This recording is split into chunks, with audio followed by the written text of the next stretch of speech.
Hello guys, তোমরা কেমন আছো? আশা করি খুব ভালো আছো, সুস্থ আছো। তো আমি একটা ছোট্ট ব্লগ ভিডিও নিয়ে চলে আসলাম, আমি তাপসী। তো আমার সাথে থাকো, ভিডিওটা স্কিপ করো না বন্ধুরা, আমার ভিডিওটা পুরোটা দেখো। আর যদি ভালো লেগে থাকে আমার ভিডিও, তো লাইক, কমেন্ট, শেয়ার, সাবস্ক্রাইব করে দিও প্লিজ। তো আমি রান্না করছিলাম আর কি, আর এটা হচ্ছে আমার ভাগ্নি আর আমার বর, মানে গল্প করছিল ওরা দুজনে বসে বসে। তো গরম লাগছিল, ফ্যানের হাওয়া ছেড়ে দিয়ে দুজন মিলে সেই গল্প করছে। তারপরে আমি তো রান্না করছি। আহ, আজকে রবিবার, মাটন এনেছিল, তাই আমি রান্না করছি বসে বসে আর কি।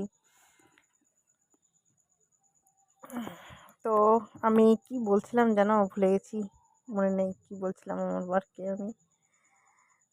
তো সবাই সবাইকে সাপোর্ট করো বন্ধুরা। তো আমি মাটন রান্না করছি, চলে এসো কে কে খাবে।